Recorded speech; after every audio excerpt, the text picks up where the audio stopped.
Alors bonjour à toutes et à tous et merci de participer donc à cette keynote qui est intitulée L'intelligence sur Terre de l'apparition de la vie à l'IA.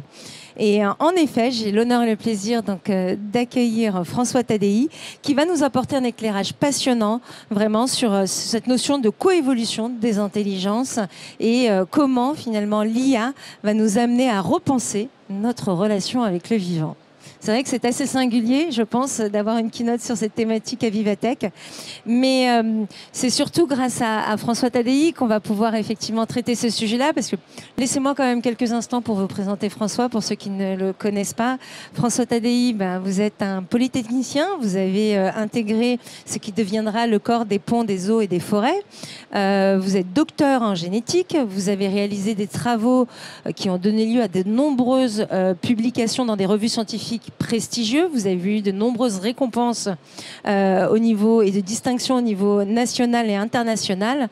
Ça, c'est une première partie de votre carrière. Mais vous êtes aussi, on a discuté, un passionné, véritablement un engagé de l'éducation et de la jeunesse. Et c'est à ce titre-là que vous avez fondé en 2006 le CRI, donc le Centre de recherche interdisciplinaire, que vous avez été Ashoka Fellow. Et là, c'est pour ceux qui ne connaissent pas Ashoka, c'est le prix de l'entrepreneuriat social. Donc là, on va traiter plutôt des sujets d'innovation sociale, effectivement. Et donc, au sein du CRI, la mission, c'est de former la prochaine génération de scientifiques travaillant sur l'interface de sciences de la vie, de l'apprentissage et des technologies, des nouvelles technologies. Numérique, plus précisément. Et donc, pour terminer, en 2021, le CRI devient le Learning Planet Institute. Alors là, je vous invite tous et toutes à aller voir ce lieu qui est pour moi un lieu assez mythique, magique, au cœur de Paris, dans le Marais, où vous allez retrouver des chercheurs, des entreprises, des jeunes, et travaillant tous autour des sujets qui sont assez importants, je pense, pour notre avenir et pour demain. Voilà, je vais m'arrêter là. Parce que la bio pourrait être encore un peu plus longue, je pense, mais je vais m'arrêter là.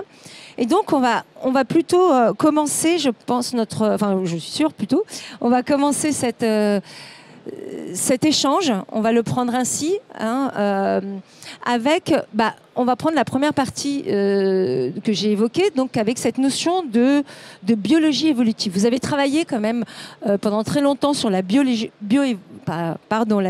évolutive, et vous nous avez montré qu'il y a une sorte de coévolution des intelligences.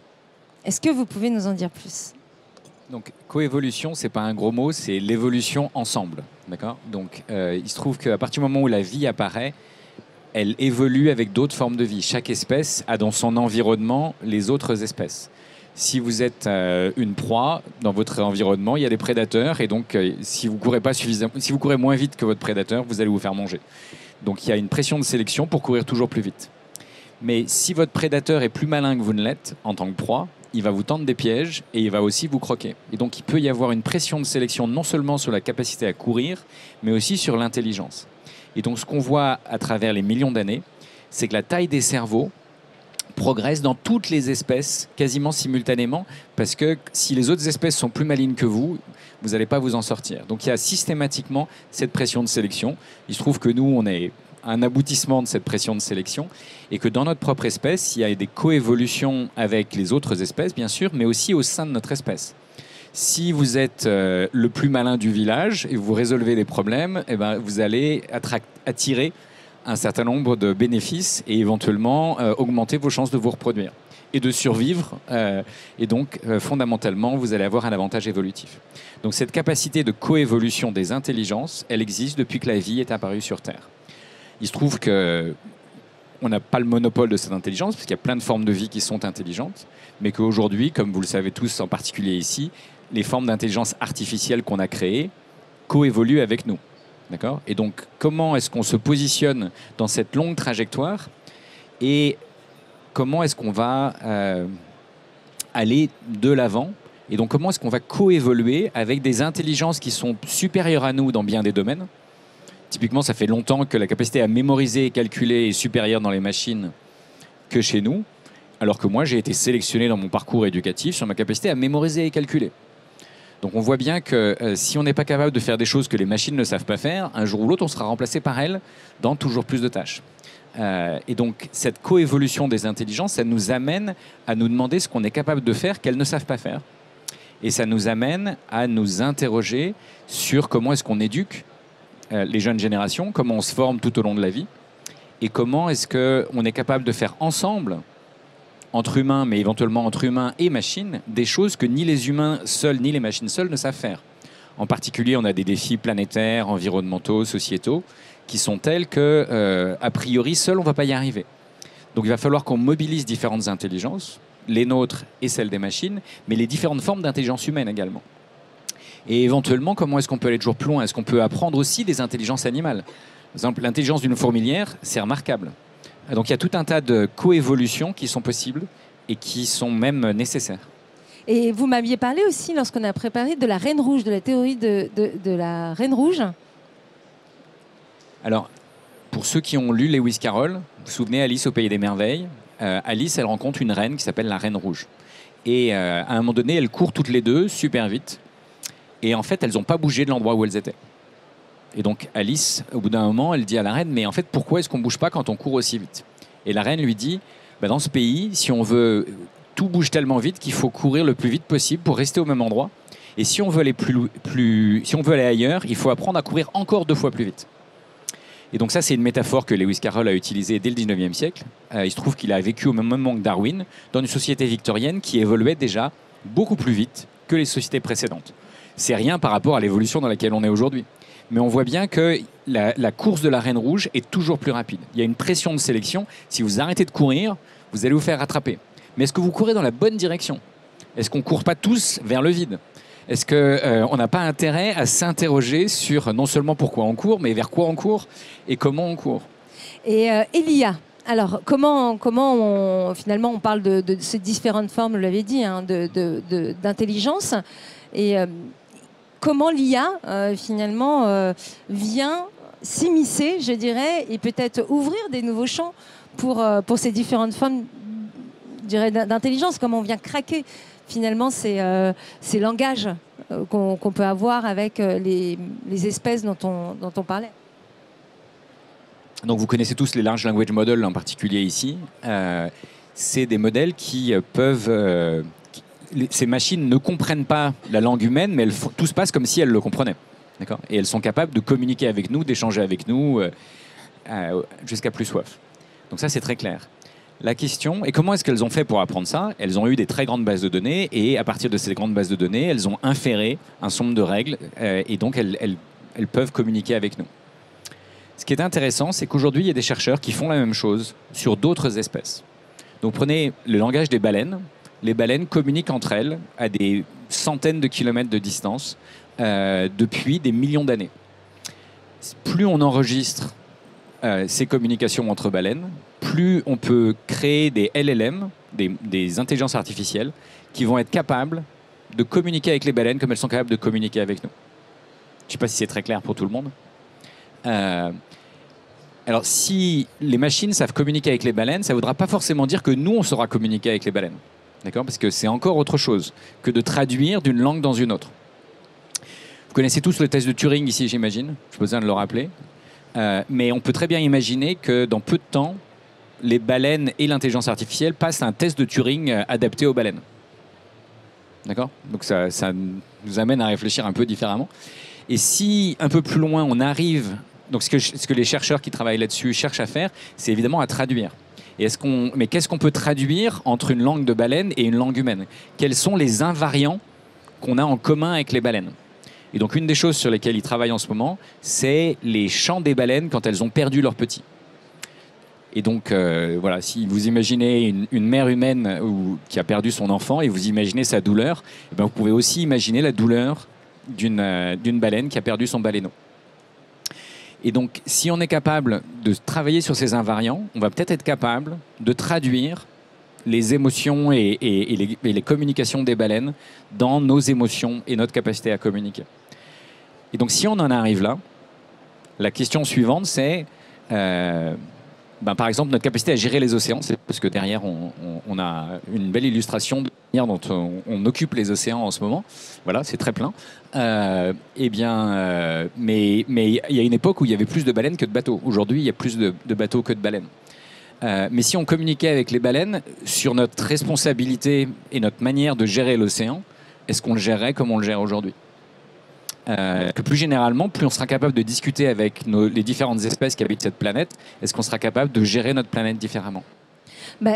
Et ça va aller aussi dans la suite finalement, parce que je me dis, lorsque je vous ai rencontré une fois, je vous ai donné mon titre, je vous ai dit, écoutez, je suis directrice de l'engagement citoyen, et vous m'avez questionné sur cette notion de citoyenneté. Effectivement, parce que vous m'avez commencé à m'expliquer la notion que vous aviez introduite à travers un recueil sur le planétisanship. Et là, vous re-questionnez, grâce à ce qu'on vient de dire justement avant, notre rôle finalement en qualité de citoyen. Est-ce que vous pouvez nous développer et nous expliquer ce que c'est que le planétisanship, s'il vous plaît ? Désolé pour ce mot barbare qui est peu facile à prononcer. Donc j'ai une maladie génétique qui est de questionner tout ce que je rencontre. Mais je mets plus ou moins de temps à questionner un certain nombre de choses. Et typiquement, la citoyenneté, c'est un concept que je n'ai personnellement questionné que très tardivement. La citoyenneté, on a tous appris que c'était très bien, ça nous aidait à vivre ensemble dans la cité. Mais en fait, historiquement, la citoyenneté, elle est réservée aux hommes en armes qui défendent les murs de la cité. Donc, mesdames, historiquement, vous n'étiez pas des citoyennes. Les enfants sont toujours pas des citoyens. Les migrants sont toujours pas des citoyens. Et les esclaves n'ont jamais été citoyens. Donc, en fait, la citoyenneté, c'est un collectif qui se définit avec des formes de solidarité, mais qui exclut les autres collectifs. Et les murs de la cité, en plus, ils ont séparé historiquement les humains de la nature. Et donc, quand on étend la notion de citoyenneté née à Athènes au moment des Lumières et de la Révolution française, ou de la Révolution américaine, c'est les mêmes qui sont citoyens et c'est les mêmes qui sont exclus de la citoyenneté. Et donc, il a fallu beaucoup de temps pour que les femmes deviennent des citoyennes.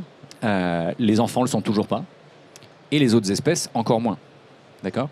Mais si on redéfinit la citoyenneté, non pas sur les murs de la cité, mais sur la planète, on passe de citoyenneté à planétoyenneté, ce qui n'est pas très joli non plus comme mot, mais planétisanship, donc c'est le mot anglais équivalent, ça veut se dire que si on redéfinissait la notion de citoyenneté planétaire, non pas sur les murs de la cité, sur notre histoire, mais sur notre planète et sur notre avenir, alors on le ferait différemment. Et on pourrait, par exemple, inviter les enfants à être des planétisans. On pourrait inviter éventuellement tous les migrants, tous les humains seraient évidemment des planétisans. Mais pourquoi pas les autres espèces ? Et si on avait un débat sur ce que c'est que la planétisanship avec les baleines, je pense que ça nous amènerait un petit peu dans d'autres directions que celles qu'on prend en termes de responsabilité vis-à-vis non seulement de l'ensemble du vivant, mais aussi vis-à-vis des générations futures. Et effectivement, et ça nous demande et ça nous questionne aussi sur notre relation finalement entre l'IA et quel rapport est l'humain, puisque vous l'avez dit justement, et finalement ça va nous permettre d'avoir une approche beaucoup plus globale, beaucoup plus planétaire, et on se demande finalement comment ces différentes espèces, ces vivants, ces différentes intelligences aussi vont pouvoir coexister, enfin si on peut le dire comme ça aussi. Et puis on parle souvent d'intelligence supérieure, d'intelligence finalement peut-être inférieure. Mais là je vous questionne et vous me demandez finalement quelle va être cette relation, comment on va pouvoir aussi réguler cette relation entre l'IA et l'humain et la planète dans sa globalité. Ouais, donc la notion d'intelligence supérieure, c'est pas une notion qui m'est chère, mais c'est une notion qui est assez fréquente.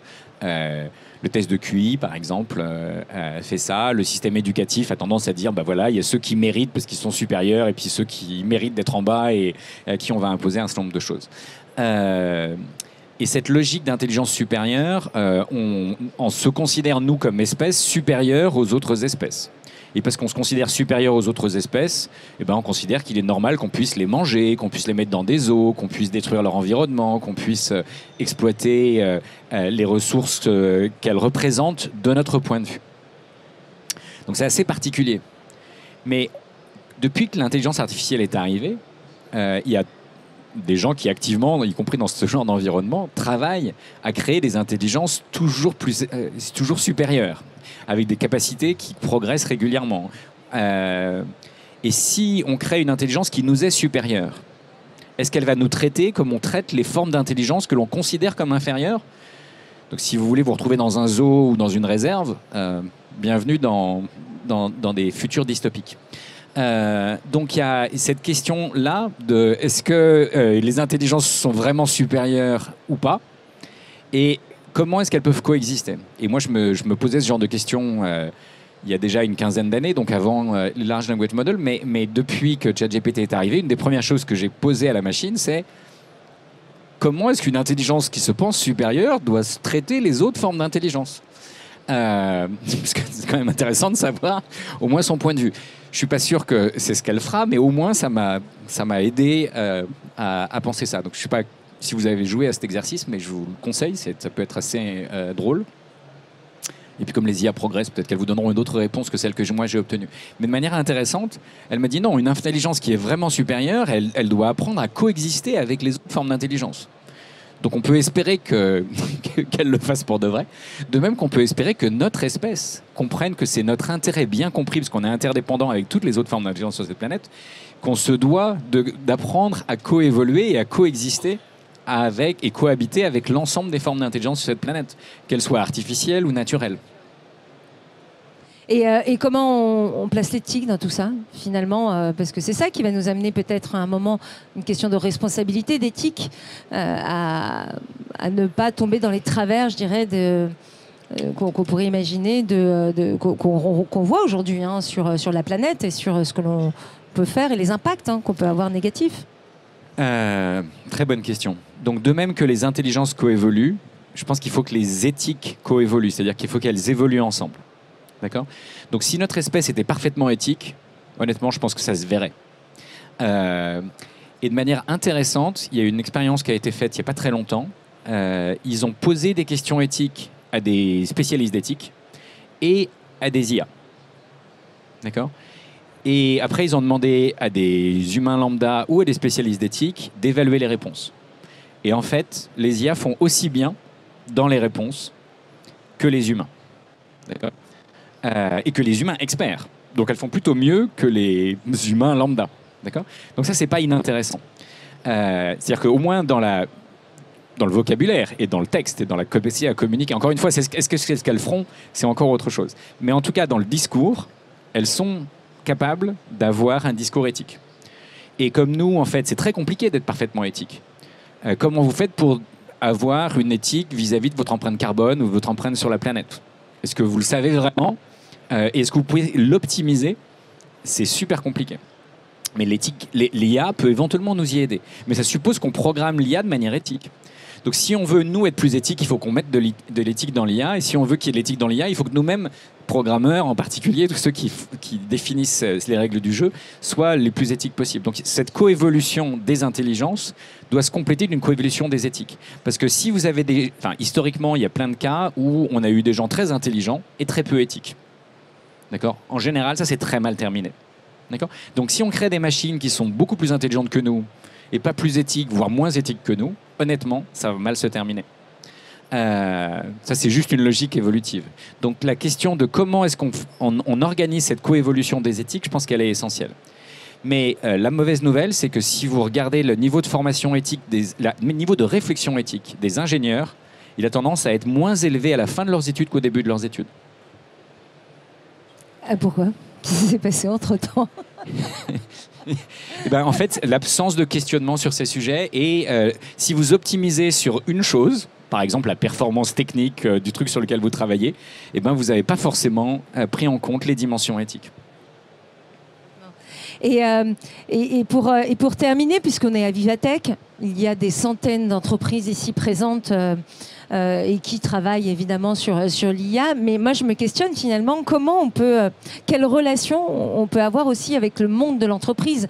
Je sais et comment on intègre finalement cette notion du vivant, comme de la nature et du vivant. et beaucoup d'entreprises souhaitent aussi avoir une démarche engagée sur ces questions-là. Et je crois qu'on en a en tout cas discuté. Et vous m'avez parlé effectivement de ces entreprises qui intègrent la nature aussi dans leur système de gouvernance ou autre. En tout cas, c'est l'une des options, je pense. Et l'IA pourrait faciliter cette nouvelle pratique. Oui, tout à fait. On est juste au début de ce genre de choses. Mais il y a un premier conseil d'administration dans lequel ils ont laissé un siège à la nature. Donc voilà, vous êtes tous dans des différentes organisations. Est-ce que c'est le cas chez vous? Si c'est le cas, n'hésitez pas à venir m'en parler parce que je serais ravi de comprendre. La question, c'est une chose de laisser un siège à la nature, mais qui va parler en son nom? Et qu'est-ce que cette personne ou cette entité va être capable de dire? Donc, il peut y avoir des humains qu'on forme sur le sujet, mais qu'est-ce qu'ils savent de la nature? Comment ils sont formés? C'est pas si évident. Est-ce qu'ils n'ont pas leurs propres intérêts? Et est-ce qu'ils vont réellement défendre les intérêts de la nature ou une vision qu'ils ont des intérêts de la nature? C'est pas complètement évident.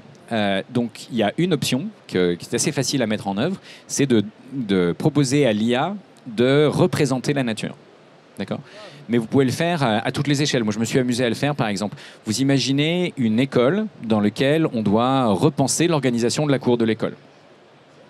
Eh bien, vous pouvez donner la parole aux arbres ou aux oiseaux et demander à l'IA de s'exprimer et d'avoir le point de vue de l'arbre dans l'avenir de la cour d'école.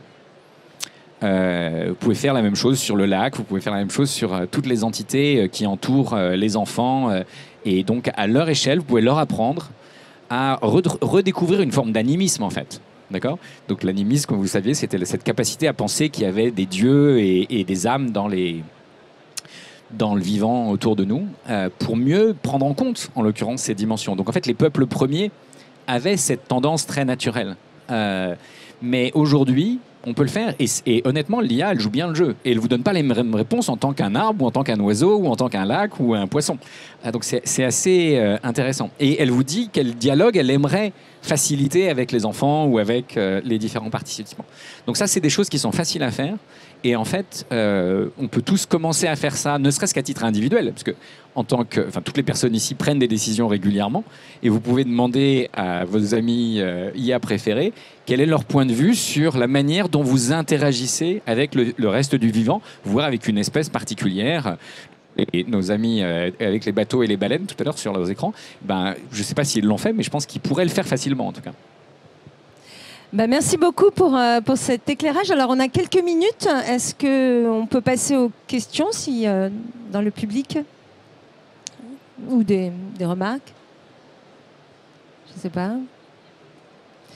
Alors, peut-être un mot de conclusion? Quel message vous pourriez plutôt, au regard de tout ce qu'on vient de se dire et de cette question aussi qui est importante aussi pour tout à chacun ici, c'est comment les entreprises peuvent aussi, elles, avoir un impact positif aussi sur notre planète. Et je vais prendre aussi votre terme et justement en utilisant peut-être aussi ces technologies qui sont à notre disposition, à savoir l'IA.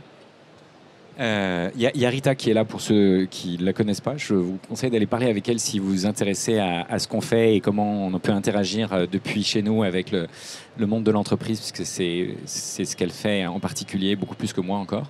Donc ça, c'est le premier élément. Le deuxième élément, plus généralement, je pense qu'on a besoin d'augmenter notre niveau de conscience de ces différents enjeux. Et encore une fois, je pense qu'une bonne manière de réfléchir à ces sujets, c'est de réfléchir à d'où on vient, où on est et où on va. D'accord? Et donc, vous pouvez le faire de plein de manières différentes. Une des exercices qu'on a fait cette semaine avec des étudiants chez nous, c'est vous leur demander quel est leur lieu préféré, se l'imaginer, et puis à quoi ils ressemblaient avant que les humains n'apparaissent sur Terre, et à quoi ils ressembleront dans 100 ans. D'accord? Et vous imaginez, et puis vous écrivez un petit poème ou un texte inspirant autour de ça, que vous êtes prêt à partager avec votre entourage, ceux qui partagent ce lieu inspirant. Et si on collecte toutes ces choses, qu'est-ce que ça donne?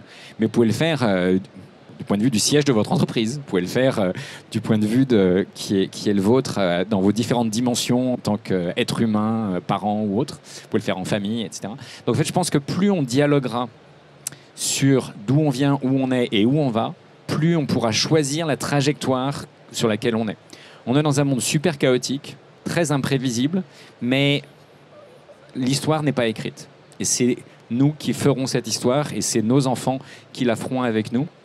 Et donc, est-ce qu'on est capable d'avoir de vrais dialogues sur ces sujets? Est-ce qu'on est capable d'explorer ces possibles? Et nous, ce qu'on est en train de faire en ce moment, si ça intéresse certains d'entre vous, vous êtes bienvenus, c'est de réfléchir à que serait une université planétaire qui aurait pour mission de se poser ces questions. Parce que les universités, elles ont coévolué avec des logiques nationales. Et donc, elles n'apprennent pas à comprendre la complexité du vivant sur notre planète et notre singularité et notre trajectoire très particulière. Parce qu'on est la seule espèce capable de s'autodétruire. D'accord? Et donc ça, c'est quand même assez particulier. Confucius disait qu'on a 2 vies et que notre deuxième vie commence quand on sait qu'on n'a qu'une vie. Et moi, je pense que notre espèce est dans sa deuxième vie. Et donc, à partir du moment où on prend conscience de ça, qu'est-ce qu'on fait et comment est-ce qu'on réfléchit, encore une fois, à d'où on vient, où on est, où on va, et est-ce qu'on invente de nouvelles formes de vivre ensemble et de décision collective. La planetizenship, c'est ça. Est-ce qu'on peut inventer une démocratie planétaire dans laquelle on prend en compte le point de toutes les générations, voire de toutes les espèces, pour optimiser notre capacité à vivre ensemble sur cette planète sur la durée? Merci beaucoup. Merci. Merci infiniment pour cet éclairage.